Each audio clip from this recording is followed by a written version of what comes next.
आजम खान की विधानसभा सदस्यता को रद्द कर दिया गया है। कोर्ट के आदेश के बाद विधानसभा अध्यक्ष सतीश महाना ने आजम खान की विधानसभा सदस्यता को रद्द किया। आपको बता दें कि हेट स्पीच के मामले में बुधवार को रामपुर की एमपी एमएलए कोर्ट ने आजम खान को 3 साल की सजा सुनाई थी और तभी से आजम की सदस्यता रद्द होने की बात कही जा रही थी। विधानसभा अध्यक्ष सतीश महाना ने रामपुर की सीट को रिक्त घोषित कर दिया है, जहां से आजम खान 2022 का चुनाव जीतकर विधायक बने थे और अब इस सीट पर उपचुनाव होगा। दरअसल सुप्रीम कोर्ट ने साल 2013 में एक ऐतिहासिक फैसला सुनाते हुए कहा था कि अगर सांसदों और विधायकों को किसी भी मामले में 2 साल से ज्यादा की सजा होती है तो उनकी सदस्यता रद्द हो जाएगी।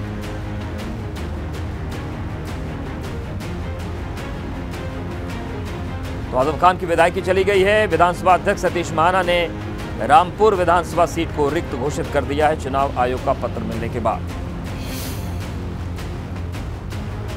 और बड़ी खबर लखनऊ से है। विधानसभा सचिवालय से गलती भी हो गई है। आजम खान के विधानसभा क्षेत्र को लेकर गलती हुई।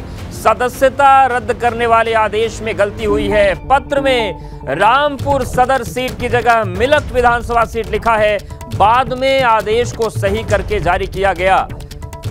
तो बड़ी गलती की गई सचिवालय की तरफ से और रामपुर की सदर सीट के बजाय मिलक विधानसभा सीट को घोषित कर दिया गया था रिक्त, लेकिन बाद में आदेश को सही करके जारी किया गया। अब देखिए ये 2 आदेश आपको हम दिखा रहे हैं। पहले जो सचिवालय से चिट्ठी जारी हुई उसमें मिलक विधानसभा सीट को रिक्त घोषित कर दिया गया, लेकिन बाद में जब गलती का एहसास हुआ तो फिर उसको सुधारा गया और जो आजम खान की सीट है रामपुर सदर उसको रिक्त घोषित किया गया। तो सचिवालय की तरफ से ये एक बड़ी गलती भी सामने आई है जिसको बाद में सुधारा गया।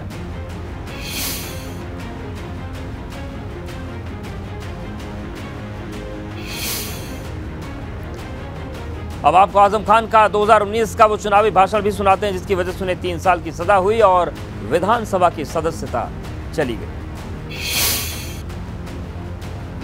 कलेक्टर साहब बहुत महंगी पड़ेगी आपको ये तकरीरें।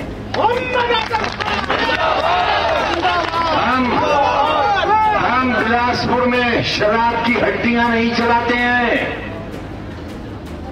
हम जुआ और सट्टा नहीं कराते हैं कलेक्टर। मैंने रामपुर में खाने नहीं खोले हैं, मैंने रामपुर में जुए खाने नहीं खोले हैं, शराब खाने नहीं खोले हैं, बच्चों के स्कूल खोले हैं, यूनिवर्सिटी बनाई है। वो काम किया है जो 100 साल 200 साल 500 साल 1000 साल के इतिहास में किसी ने नहीं किया है, वो किया है। अरे कलेक्टर, अपनी मां की कोख पे जाकर लात मार किस कपूत को पैदा कर दिया तेरी मां ने।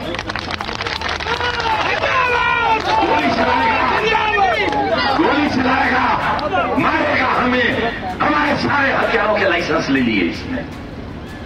ये कैसा लोकतंत्र है? जो शख्स 9 बार विधायक रहा हो, 1 बार राज्यसभा का मेंबर रहा हो, 4 बार मंत्री रहा हो, टके की रिश्वत लेने वाले अधिकारी हमारे जैसे लोगों के लाइसेंस खारिज कर देंगे, कैसे चलेगा? इस जैसे जाने कितने कलेक्टरों ने मेरे दफ्तर में खड़े होकर ये क्या, ये समझ ही नहीं रहा। ये कह रहा है मैं सिक्किम चला जाऊंगा। सिक्किम भी हिंदुस्तान में है,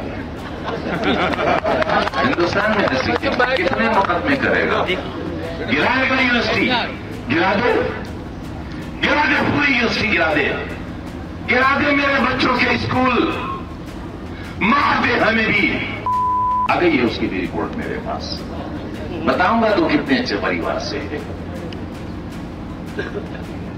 मुझे मारेगा, खून बहाएगा रामपुर में, चुनाव नहीं होने देगा, बीजेपी का इलेक्शन लड़ाएगा। किसके कहने से?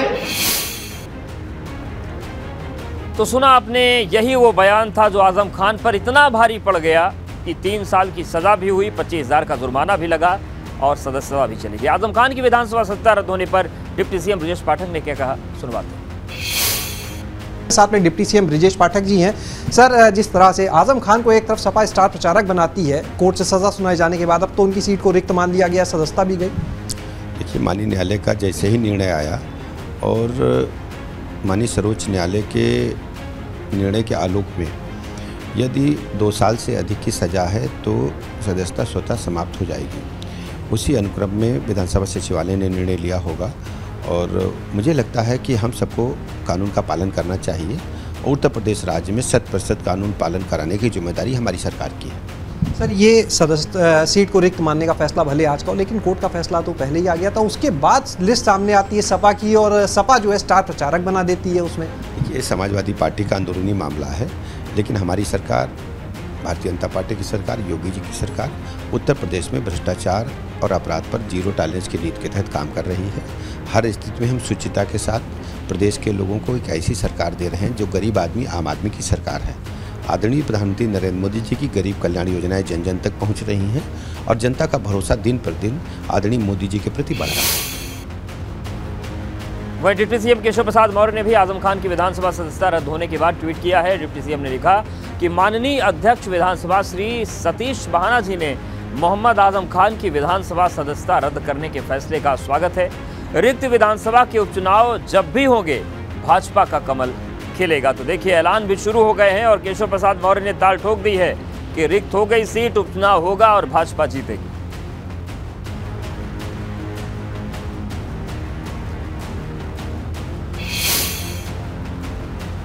आजम खान की विधानसभा सदस्यता रद्द होने पर सपा विधायक रविदास मेहरोत्रा ने भी प्रतिक्रिया दी है। उन्होंने इसे बदले की कार्रवाई बताया।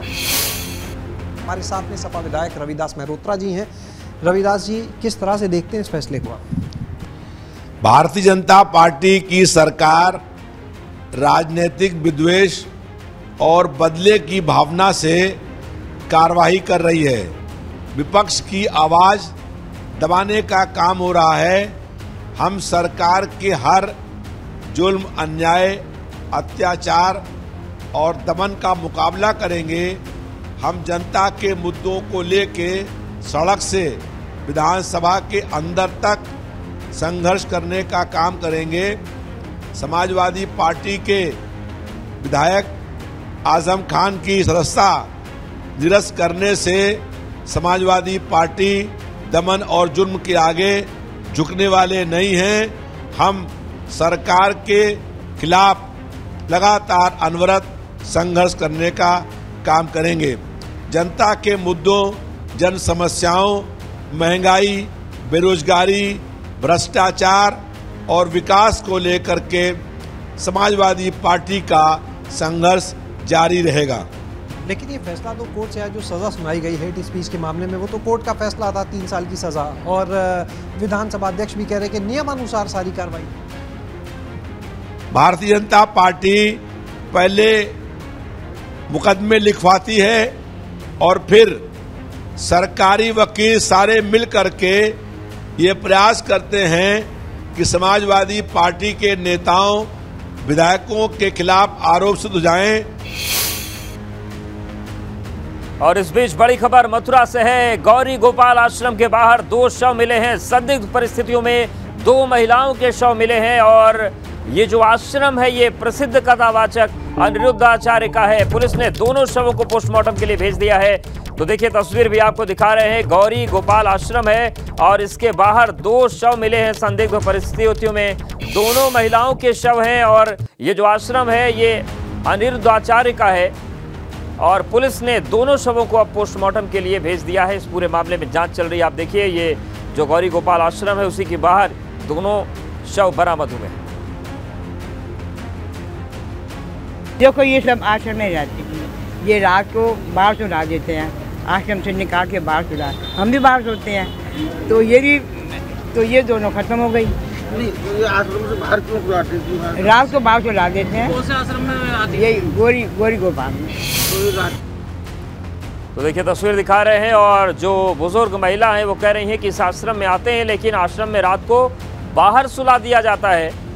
तो ये जो मौत हुई ये सामान्य मौत थी, ठंड की वजह से थी, या फिर ये कोई और मसला है? ये तमाम सवाल बने हुए। हमारे सहयोगी अनिल जुड़ गए हैं मथुरा से। अनिल, जिस तरीके से 2 महिलाओं के शव मिले हैं, क्या कह रही है पुलिस, क्या कह रहा है आश्रम का प्रबंधन, क्या पूरा मसला है? जी, मैं आपको बता दूं, यह मामला वृंदावन कोतवाली क्षेत्र का है। परिक्रमा मार्ग है, वहां पर एक आश्रम है वहाँ पर जो भागवताचार्य हैं, कथावाचक हैं, जो अनिरुद्धाचार्य हैं, उनका आश्रम है और वहाँ पर वो आए दिन ज्यादातर भागवतों का आयोजन वहाँ पर करते हैं और वहाँ पर काफी संख्या में वृद्ध महिलाएं उनकी भागवत सुनने के लिए पहुँचती हैं। लेकिन वहाँ का जो लोग हैं, क्षेत्रीय लोग हैं, वो इस चीज का आरोप वहाँ पर लगा रहे हैं कि जो वृद्ध महिलाएं आती हैं, कथाएं सुनती हैं, वहाँ पर दिन में रहती हैं, लेकिन उनका रात को रुकने का वहाँ पर कोई भी साधन उस तरह का समुचित नहीं है, क्योंकि इस समय ठंड का मौसम आ चुका है, ठंड बढ़ चुकी है और वृद्ध महिलाओं को इसके लिए काफी परेशानी का सामना करना पड़ता है कि वो रात को कहाँ पर आश्रय लें, कहाँ पर रुकें, कहाँ पर सोएं।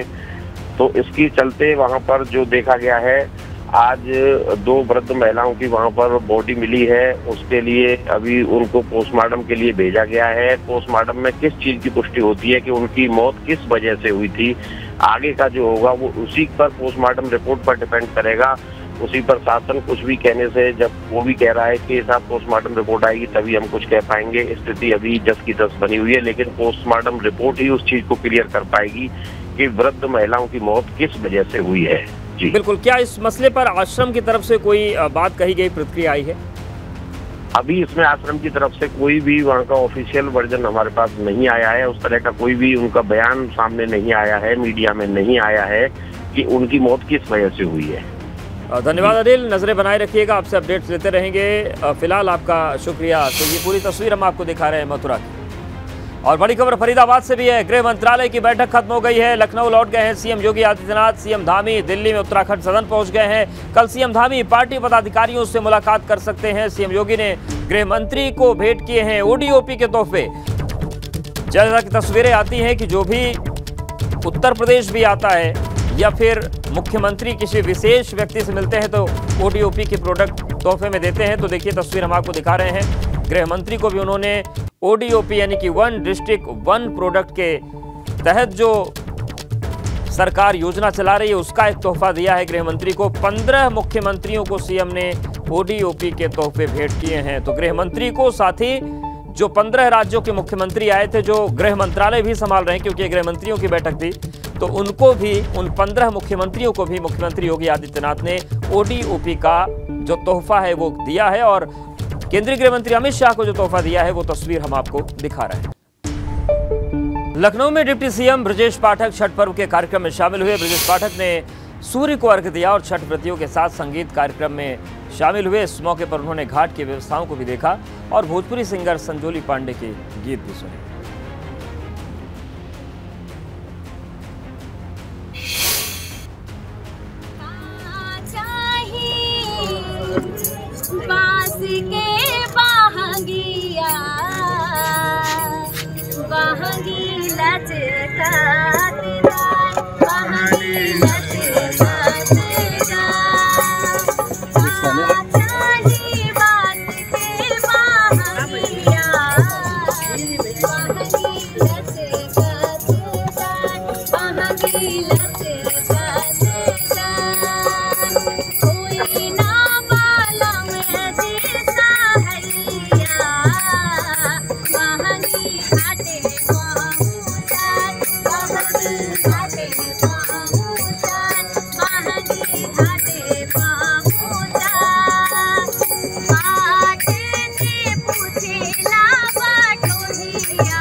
एबीपी गंगा, खबर आपकी, जुबान आपकी।